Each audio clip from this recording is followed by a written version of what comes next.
UP में पंचायत चुनाव को लेकर बड़ी खबर आ गई है। वहीं अखिलेश यादव ने भी कह दिया है कि पंचायत चुनाव अभी नहीं होंगे और बेवजह पैसा खर्चा करना बंद कर दीजिए। सरकार अभी चुनाव नहीं कराने के मूड में है। दोस्तों, इसके पीछे के 3 बड़े कारण बताएंगे कि आखिरकार सरकार क्या चाहती, कोर्ट क्या चाहता है और चुनाव आयोग क्या चाहता है। सारी बातों को हम एक एक कर बताएंगे आपको। आखिरकार कौन सी वो 3 अड़चने हैं जिसके वजह से चुनाव टलते हुए नजर आ रहे हैं। दोस्तों, अभी तक बताया जा रहा था कि उत्तर प्रदेश में पंचायत चुनाव मई जून में हो जाएंगे, लेकिन इसको लेकर पेच फंसा हुआ है। वोटर लिस्ट अभी भी तैयार नहीं हो पाई है। पिछड़ा वर्ग आयोग का भी गठन नहीं हो पाया है और जब पिछड़ा वर्ग आयोग का गठन नहीं हो पाया है तो आरक्षण की राह भी आसान नहीं दिख रही है। तो ऐसे में यूपी में पंचायत चुनाव को लेकर दायर जनहित याचिका पर आज इलाहाबाद हाई कोर्ट में सुनवाई होनी थी, वो भी टल गई है। तीसरी बार इलाहाबाद हाई कोर्ट में सुनवाई टली है। तो आप इससे समझ सकते हैं कि मामला कितना गंभीर है। और इस मामले में राज्य निर्वाचन आयोग की ओर से कोर्ट में जवाब दाखिल किया जा चुका है कि यूपी में पंचायत चुनाव वर्ष 2021 में हुए थे। तो ऐसे में ग्राम पंचायतों का कार्यकाल मई जून में समाप्त हो रहा है और नियम कहता है कि उसके बाद चुनाव होने चाहिए। लेकिन अब सरकार क्या कर रही है, चुनाव आयोग क्या कर रहा है, सबके बारे में एक एक कर बताते हैं। दरअसल यूपी की योगी आदित्यनाथ सरकार में मंत्री ओम प्रकाश राजभर हो या संजय निषाद हो, इन्होंने भी संकेत दे दिया है कि पंचायत चुनाव अब 2027 की विधानसभा चुनाव के बाद ही संभव दिख रहे हैं। हालांकि एग्जैक्ट कोई नहीं बता पा रहा, लेकिन संभावना जो बताई जा रही है वो बताई जा रही है कि 2027 के बाद ही होंगे। तो ऐसे में ओम प्रकाश राजभर खुद उत्तर प्रदेश में पंचायती राज मंत्री हैं और ये कार्यभार उनको ही देखना है। पंचायत चुनाव का मामला इलाहाबाद हाई कोर्ट पे पहुंच चुका है।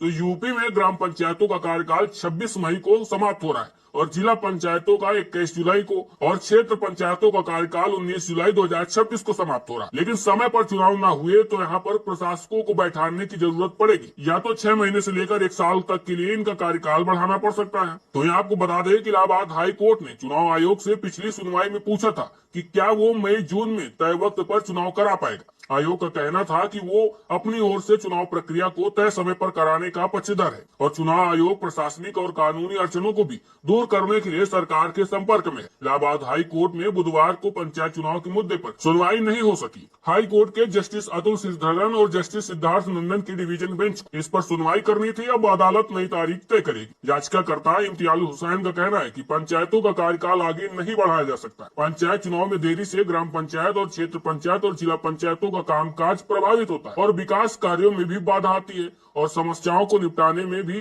परेशानी होती है। उन्होंने संवैधानिक प्रावधानों का हवाला दिया। वहीं अब आपको बता दें इसके पीछे के कुछ मुख्य कारण जिनकी वजह से चुनाव टलने की संभावना नजर आ रही। उत्तर प्रदेश में फाइनल वोटर लिस्ट अभी भी तैयार नहीं हो पाई और यूपी में एसआईआर की ड्राफ्ट लिस्ट में करीब 3 करोड़ वोटर के नाम अलग किए गए थे। हालांकि मतदाताओं को और ज्यादा मोहलत देकर कई बार अंतिम मतदाता की सूची प्रकाशित करने की अवधि बढ़ाई गई। निर्वाचन अधिकारियों का कहना है कि 10 अप्रैल को फाइनल वोटर लिस्ट जारी की जाएगी और यूपी में जनवरी में एसआईआर शुरू किया गया था। अब इसके पीछे का एक और बड़ा कारण है कि पिछड़ा वर्ग आयोग का गठन अभी भी नहीं हो पाया है। उत्तर प्रदेश में पंचायत चुनाव आरक्षण तय करने के लिए पिछड़ा वर्ग आयोग यानी ओबीसी कमीशन गठित किया जाना जरूरी है और ओबीसी कमीशन की रिपोर्ट के आधार पर ही एससी, एसटी और ओबीसी रिजर्वेशन तय किया जाए। हालांकि पिछले ओबीसी कमीशन का 3 सालों का कार्यकाल पहले ही पूरा हो चुका है और नए आयोग को सभी 75 जिलों में आरक्षण तय करने में कई महीनों का वक्त लगता है। वहीं आपको बता दें कि आरक्षण की प्रक्रिया में इसी वजह से देरी भी हो रही है क्योंकि पिछड़ा वर्ग आयोग जब पिछड़ा वर्ग आयोग का सर्वे और रिपोर्ट पूरी तरह से पूरी होती है तब ग्राम प्रधानों, बीडीसी और जिला पंचायतों के सदस्यों का आरक्षण फाइनल होगा। नए प्रसीमन और चक्रानुक्रम आरक्षण को लेकर स्पष्टता नहीं है कि बिना आरक्षण सूची चुनाव अधिसूचना जारी करना कानूनी रूप से संभव नहीं है। एक तो समस्या ये हो गई और सबसे बड़ी समस्या जो नजर आ रही है वो सरकार को नजर आ रही है और सरकार के साथ साथ अन्य जो पार्टियां हैं उनको भी ये डर हमेशा बना रहता है क्योंकि यूपी में पंचायत चुनाव में अक्सर एक ही राजनीतिक पार्टी के कार्यकर्ता आमने सामने होते हैं जिससे दलों में अंदरूनी कलह बढ़ सकती है। सरकार नहीं चाहती कि 2027 के बड़े चुनाव से ठीक पहले ग्रामीण स्तर पर कार्यकर्ताओं में नाराजगी पैदा हो और सरकार और पार्टियां अपना पूरा ध्यान और मशीनरी विधानसभा चुनाव की तैयारियों में लगाना चाहती है। तो आपको बता दें कि इस मामले में जो सबसे बड़ा पेच फंसा हुआ है वो अदालत का है। हाई कोर्ट में चुनाव टालने या आरक्षण की प्रक्रिया को लेकर कई याचिकाएं अटकी है। जब तक अदालत का रुख साफ नहीं होता तब तक राज्य निर्वाचन आयोग चुनाव की तारीखों का ऐलान करने में हिचकिचा रहा है। सरकार ने अगले 1-2 महीनों में पिछड़ा वर्ग आयोग की रिपोर्ट और आरक्षण फाइल नहीं की